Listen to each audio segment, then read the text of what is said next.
Appreciate it. Welcome to SouthPoint Church and happy Easter. My name's Matt and I'm part of the team here, and we're so glad that you chose to be with us here today. Hey, you know what? Movies have become an ingrained part of our culture here in America. I mean, who doesn't love a good movie?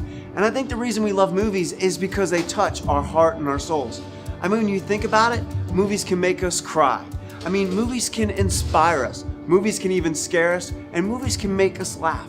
There's something about a movie that touches us deep down on the inside. You know, I think movies remind you and I that there's something about a great story worth hearing.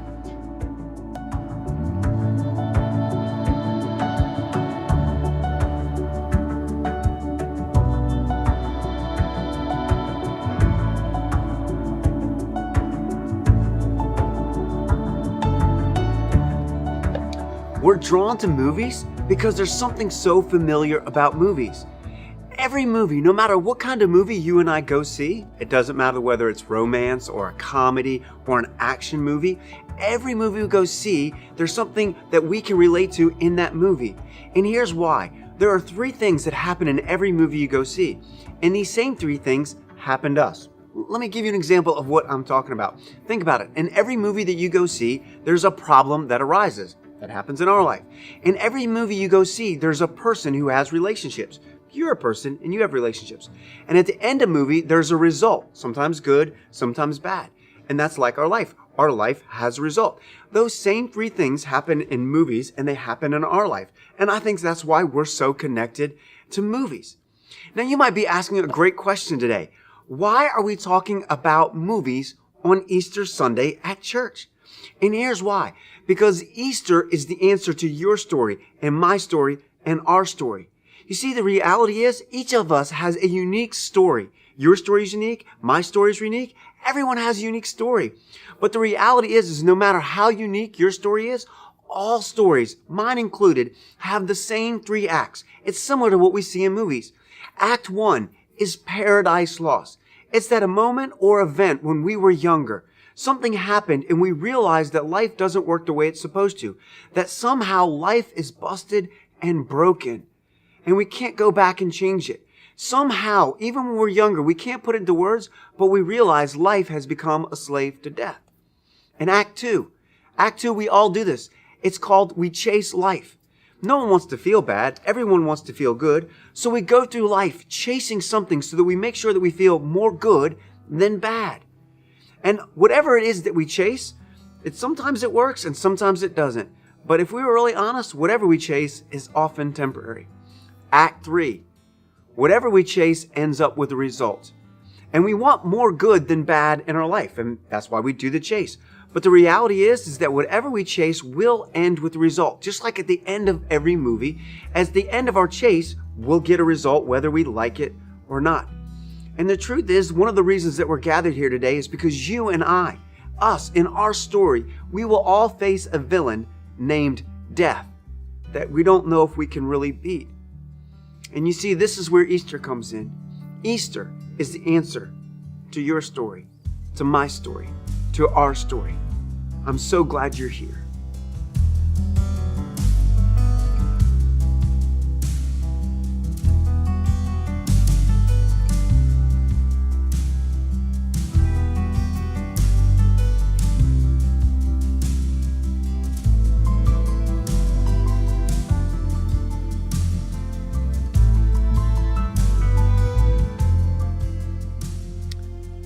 Act 1, Paradise is Lost. My story, your story, and our story all includes a moment or an event where paradise was lost. It's where our hearts were broken, or maybe our dreams were shattered, or our hopes were crushed. We realize in that moment that no amount of want to or try to will fix what is broken. Our innocent picture that the world will work the way it's supposed to comes crashing down. And even though we can't put it into words, we realize at that moment that life has somehow become a slave to death. Yes, paradise is lost. We realize that we live in a busted and broken world that doesn't work the way it's supposed to.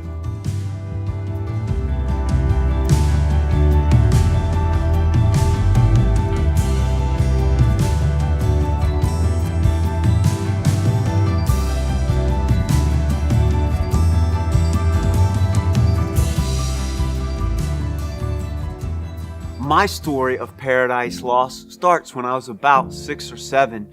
It was on a sleepover with one of my best friends. You see, my mom was a single mom and she had to be out that evening for some reason. I don't remember why. But me and my friend, we had a sleepover and I remember it being a lot of fun, and we did all the things you do when you're little, 6 or 7, and we played games and we ate mac and cheese and we stayed up later than we were supposed to. And I can remember as it was close to bedtime, we did what all 6 and 7-year-olds do, is we try to prolong it and have as much fun as possible. Me and my friend, we started jumping up and down on his bed and having fun, and we were just laughing and we were being really loud. At the time, I didn't know it, but my friend's, his dad was a drunk. All of a sudden, we heard the stomping from the other room, and his dad bursts through the door and angrily starts to race towards us, but my friend's mom kind of grabs him and holds him back, and he yells at us and starts cussing and says, "You go to bed right now." I don't think I've ever remembered being that scared. I remember jumping up under the bed and getting under the covers and pulling the covers up over my face. I can remember his mom as she pulls him out telling us, "Go to bed, boys," and she turned the light out and she shut the door. But it didn't end there. We could hear yelling and screaming, and then it got even worse. We heard a scream and a crash, and then a door slam. A few minutes later, my friend's mom, she opens the door and you can see the light come through, and I was still too scared to even peek my head out. She mumbled something, "Boys, we have to go. Keep your jammies on," and we just wrapped ourselves in the blanket. And as we were heading to the car, I realized that something was wrong with her face, that she was bleeding pretty profusely. Apparently my friend's dad, in a drunken rage, because he was so angry, he had hit her and he had knocked her 2 teeth through the bottom of her lip. And she drove us in the back of her little car to the ER. And I'll never forget that evening, sitting there huddled with my friend in a blanket as his mom was getting stitches in her lip. It was at that moment that I realized something in life is deeply broken. Life doesn't work the way it's supposed to. I couldn't put it into words, but in that moment, I realized that somehow life had become a slave to death.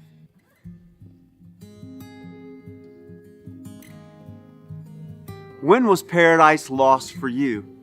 Maybe it was when you were younger. Maybe it was that best friend that laughed when they should have stuck up for you or tried to help you.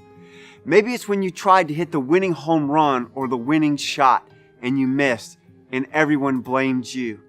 Maybe it's when your parents sat you down and told you that they were getting a divorce. Maybe it was when a pet ran away and it never came back.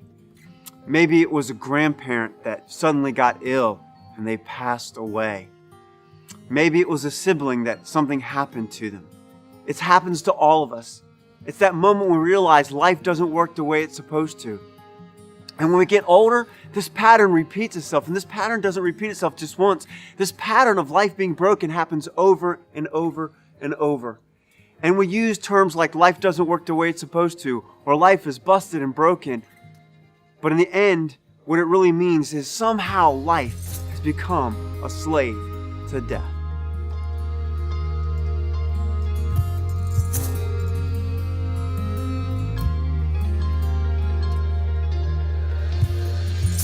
Act 2, chasing life.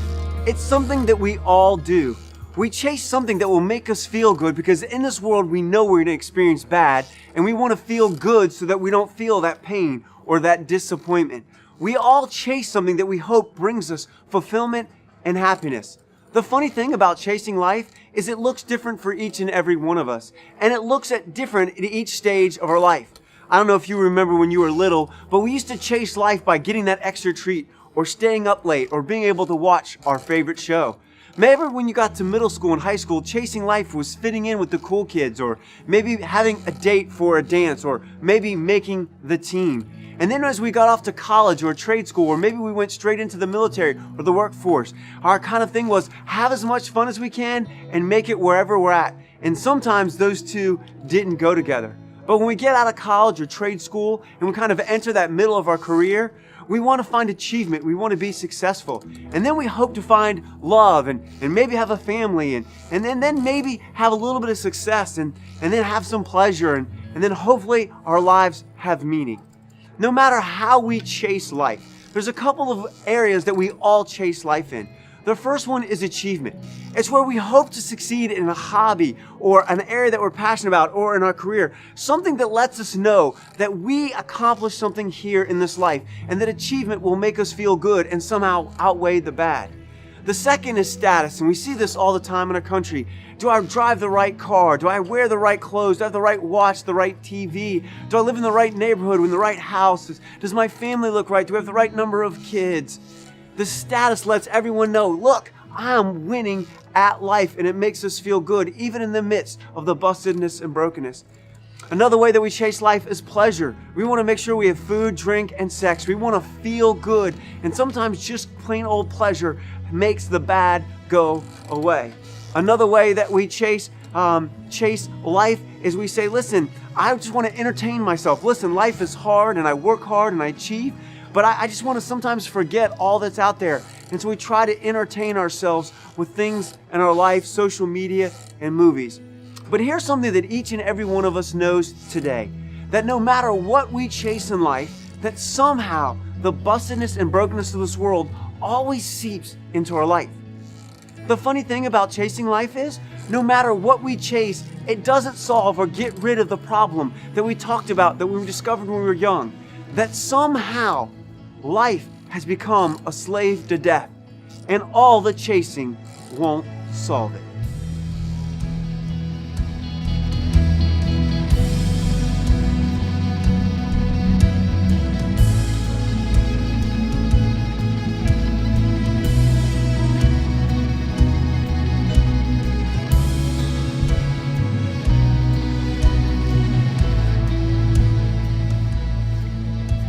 Oh, hi. Back to chasing life. It's something that we all do. And the problem with chasing life, it's pretty pricey and it requires a lot of energy, but it really doesn't solve the problem that bustedness and brokenness seeps in to our life. I'll remember having this conversation with one of my good friends. Matter of fact, one of my good friends, he was very successful in life. And we were sitting over a meal and we were having some coffee. My friend was in the middle of a tragedy. And he was recounting all the things in his life that he had chased, that he thought once he got there, that would kind of solve life and make life all that it should be. I remember him recounting that when he was a kid, he couldn't wait to be a pilot, and he'd worked most of his life to become a pilot. And he recounts on the day that he got his wings. It was a good day, and he was happy, but he said there was this emptiness of, well, I accomplished this, but now what? And he recounted, you know what, maybe when I get married, life will be full and it'll be good and it'll be better. And then once he got married, it was good and it went well and he's still married and it's good, but like it didn't solve all the problems that he thought. And he said, well, maybe when we get our first house, and then when you get your first house, you remember you have to fix things. And maybe when kids got there and when you had kids, you realize it's a lot of work. And then he said, you know what, maybe when I get promoted and I kind of make a certain rank or reach a certain position or get to be in charge of something. And my friend had accomplished all these things. He was very, very successful. Except that we were meeting to discuss a tragedy in his life that broke his heart. The thing that he said was, all those accomplishments, all those things he chased, didn't keep away the pain and the tragedy that has crept in his life. And it leaves you and I asking somewhat of a tough question. You know, it's pricey and expensive, our time, our energy, our consequences to chase life, hoping to get more life and keep out the bad. Yet in the end, bustedness and brokenness still seeps in. This thing called death has made life a slave.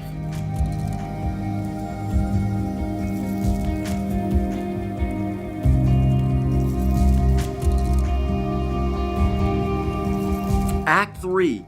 Our chase ends with a result. Listen, chasing life is normal. It's something we all do, myself included. If we were honest, chasing life often makes us feel like we're on an emotional roller coaster. I mean, sometimes the things we chase can be exciting and it makes us feel alive and daring. Sometimes the things we chase can make us feel confused and it makes us nerve-wracked and scary. But the chase can also make us feel hopeless because we can get worn out and exhausted. No matter what we chase, it always ends with an outcome. It doesn't matter if we're chasing a friendship or grades or spot on the team, or if we're chasing a date, a promotion, or a purchase. I mean, we could be chasing marriage, wealth, or even a good time. But eventually you and I will get the consequences of whatever it is we chased. And what we hope for out of life is that we end up with more good than bad. It's because we know that whatever we chase will only fill us temporarily. And then we have to repeat the chase and pay for it again, over and over. I mean, if we're really honest, think about it. When you and I chase achievement, eventually time or other people will catch up and overtake us. So we have to pay again by working hard to stay ahead. I mean, think about it. If we chase status, finally getting the things that make us look good, whether it's house or clothes or cars or even our bodies, but those things will wear out and they break. And then we have to pay the price to replace what no longer works. If we chase pleasure, listen, indulgence never comes free. It comes at a price we usually don't want to pay at the end. It's a cost to our soul and our bodies. To reach the same pleasure level, more is always necessary. If we chase love, our hearts can be broken in ways we never thought possible. And if we are really honest, genuine love always gives more than it takes. I mean, if we chase entertainment, well, ignoring problems doesn't help. If we're really honest, it just makes things worse in the end. And we pay the price of delaying, and it just adds extra work. Here's the tricky part of chasing life. How do we know if what we're chasing will give us the outcome we hoped for? What if this thing we chase doesn't work? Can you and I live with the cost of it not working? Is what we're going to chase going to lead to the results we want? Because finding out too late is both painful and costly.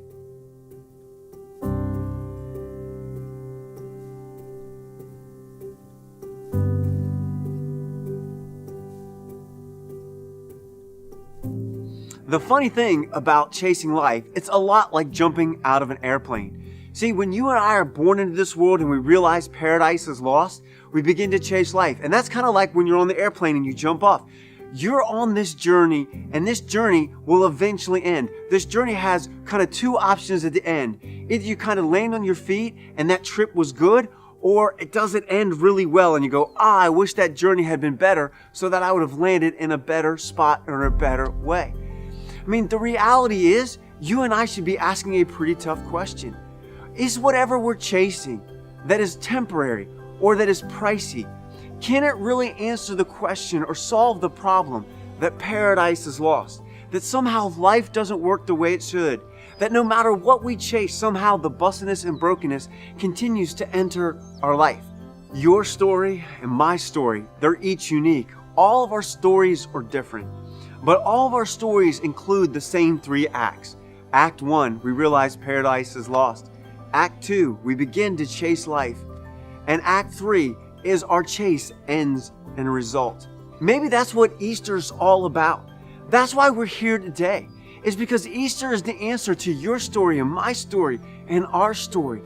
Easter answers the question and solves the issue of paradise being lost. Easter's all about undoing this thing where life became a slave to death.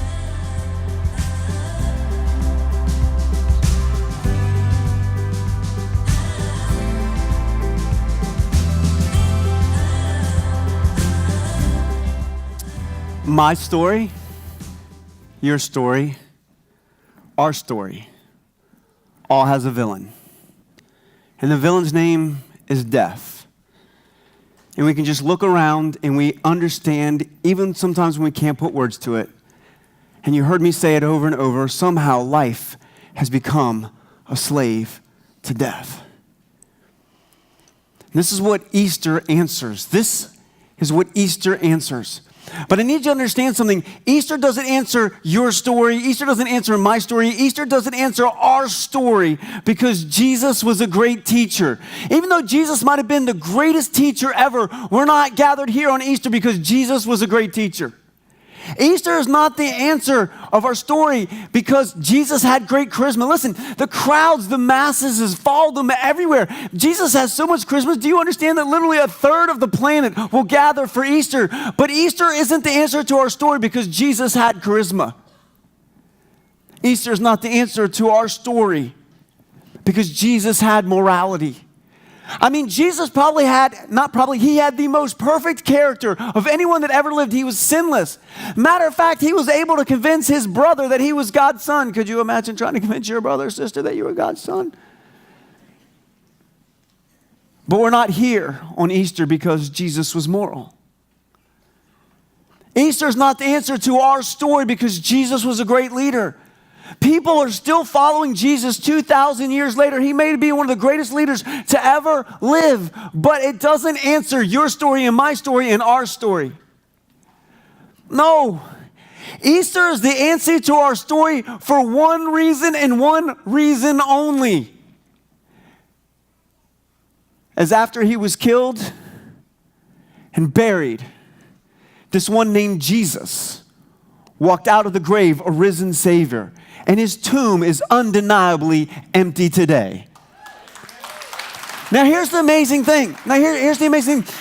Listen, Jesus showed up in our world. Jesus showed up from heaven in a busted and broken world, and Jesus went around and he loved people. That's why at SouthPoint we say everyone is welcome. We love and give everyone dignity, respect. Jesus loved all kinds of people, and Jesus went around and said, if you see me, you see what God looks like. If you want to know what God looks like, Jesus said, just look at me. I'm a perfect picture of what the Heavenly Father looks like. But it's not that Jesus loved people, that people stood up and took notice. It's not that Jesus said, I'm a perfect picture of God that caused people to stand up and take notice. No. You know what caused people to stand up and take notice? Is that wherever Jesus went, he began to undo the death in people's life.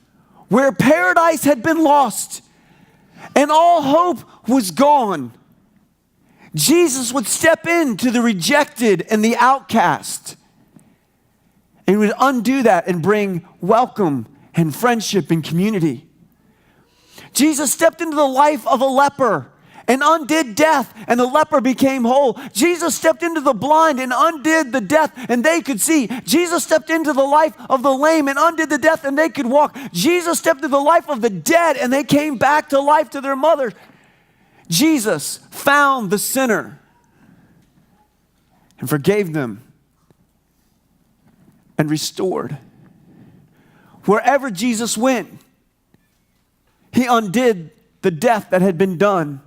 And paradise was restored on this side of eternity. And people began to take notice, and they stood up and they began to whisper and they began to wonder, is this Jesus? Can paradise be experienced on this side? Is it possible that he is the coming king that was promised so long ago?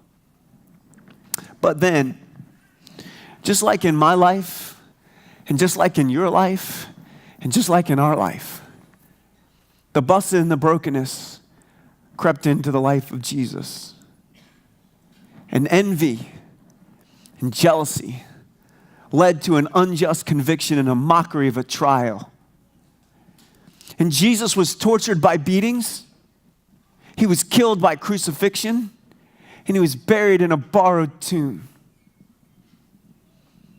And the one called the author of life experienced what you and I experienced. He became a slave to death. And it seemed like all hope was lost. And that paradise would be lost forever. And that we would forever be slaves. But you see, the first Easter wasn't a one-day event. The first Easter wasn't even a second-day event. The first Easter was a 3-day event. As a matter of fact, we pick it up in Luke. We're going to put it up on the screen, Luke 23. And it says, the people stood watching, and even the rulers sneered at him. They said, he saved others, let him save himself. I mean, Jesus went about and he undid this death. He set people free from that, and he saved others, but they yelled to him, let him save himself. If he is God's Messiah, if he's the promised one, let him come down off the cross. But we know the story. Jesus stayed on the cross and he died willingly. He was buried. We pick it up in Luke 24. And it says, on the first day of the week, very early in the morning, the women took the spices they had prepared and went to the tomb. And you're probably wondering why the women took all these spices and went to the tomb. It's because everyone knows this. It's the men who buried him, and they had done it wrong, and so the women needed to come behind and get it right. No, that's not why they did it. They did it because they loved Jesus. But they went to embalm a dead man. And we pick it up. They found the stone was rolled away from the tomb. But when they entered, they did not find the body of the Lord Jesus. And here's an historical fact. You and I can disagree on what it means, but the tomb of Jesus is undeniably empty today. And then it goes on to say, while they were wondering about this, suddenly two men in clothes that gleamed like lightning stood beside them. And in their fright, the women bowed down with their faces to the ground. But the men said to them, why do you look for the living among the dead? He is not here. He is risen. You see, when Jesus was alive, Jesus told people, he told his disciples, but people didn't get it. He said, listen, this so you can know, so you can have evidence that I am who I say I am. Listen, they're going to kill me. They're going to bury me, but don't worry. Easter's not a first day story or a second day story. Easter's a third day event. On the third day, I will rise. They continued and said, remember how he told you while he was still with you in Galilee, the Son of Man must be delivered into the hand of sinners and be crucified. On the third day, he will be raised again. When they remembered his words, they went back and they came from the tomb and they told all these things to the 11 and to the others. Now here, I want you to understand something. If you're here and someone dragged you because you have a sunburnt face, red, funny-looking pastor, and cupcakes and a good band. Listen, if you're a skeptic here today, I understand. But listen, in the first century, women could not be witnesses. If someone was going to make this up, it would never be women that first encountered an empty tomb and a risen Jesus. But women went back and they told the others. And the others were so full of faith. It was Mary Magdalene, Joanna, Mary, the mother of James, and the others who had told this to the apostles.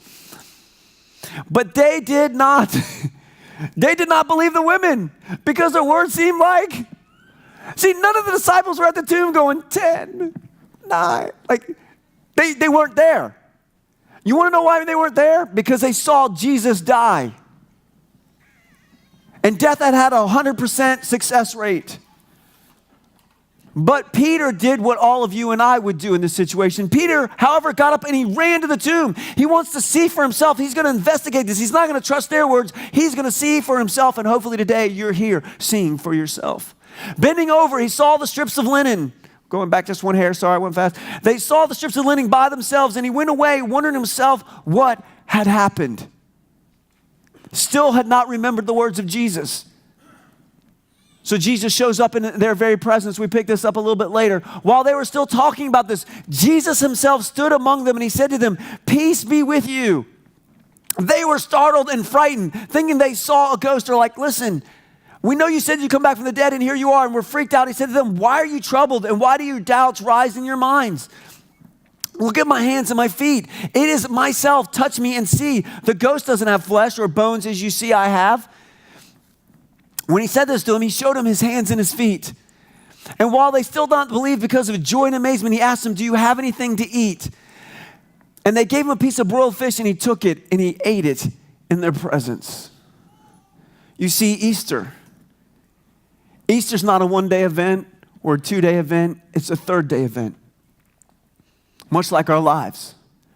Easter, on the first day, there was sadness because Jesus experienced what you and I experienced, that life as a slave to death, and people were sad. And on the second day, there was silence.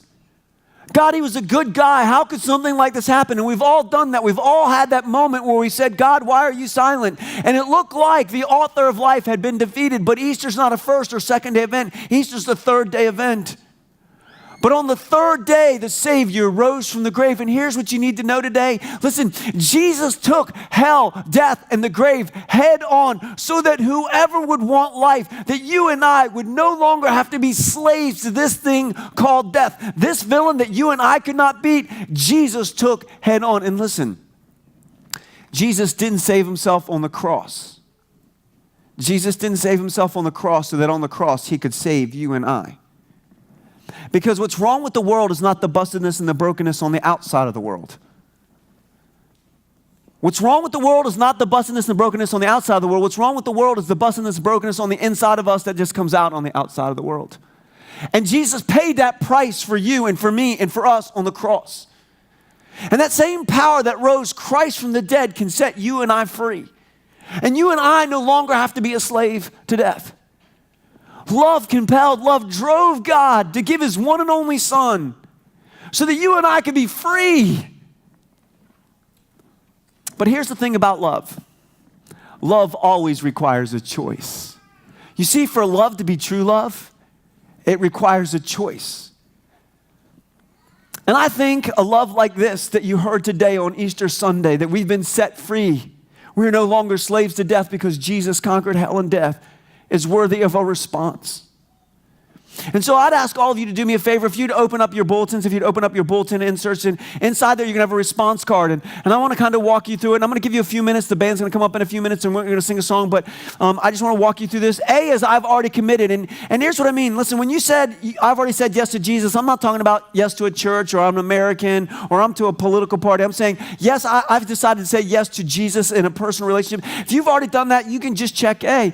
B is for believing today. Today, maybe you understand that whatever it is that you're chasing in life can't beat the villain called death, and you want to respond to the love of God found in Jesus. You can check B, and I'm going to have to walk you through what that looks like. C, listen, you might be like, listen, look at your sunburnt face. I can't trust you, bro. And you might be like, hey, listen, I need a little bit more time to consider this. And we have a class called Starting Point, and you might want to check that out. You can just check C. And then some of you know, your mama or your girlfriend or someone brought you, and you're just not interested. And we want to give you space to be honest. You can just check you don't think you're interested. But if you're going to check B, believing today, here's what I want to ask you to do. It's 3 things to respond to the love of God. First is we just admit that we are a part of what's broken and busted. That all of us, if we're really honest, we've done something we knew was wrong and we did it anyway. We're not innocent. The B is for believe that God loves us and God sent his son Jesus to die for us. That he paid our price on the cross. And then lastly, C is to commit. Not to commit to a religion or rituals or to a party or to a church, but to a person named Jesus, that you would commit to that relationship with Jesus that would define all your other relationships. You see, on the video, you saw me jump out of a plane. And the reality is that once I jumped out of the plane, I only had one landing spot on the ground. Now, it's either going to end really well or it's going to end really poorly. And the truth is today, we are all out of the plane because we're alive. And we're all racing towards a destination. And as I raced towards the ground, I was grateful that I was tied to someone who could pull the chute and get me on the ground safely. I want to encourage you and ask you, is what you're chasing, is what you're tied to, will it be able to save you when you reach that day where it all comes to an end? Will it be able to save you from the villain named death?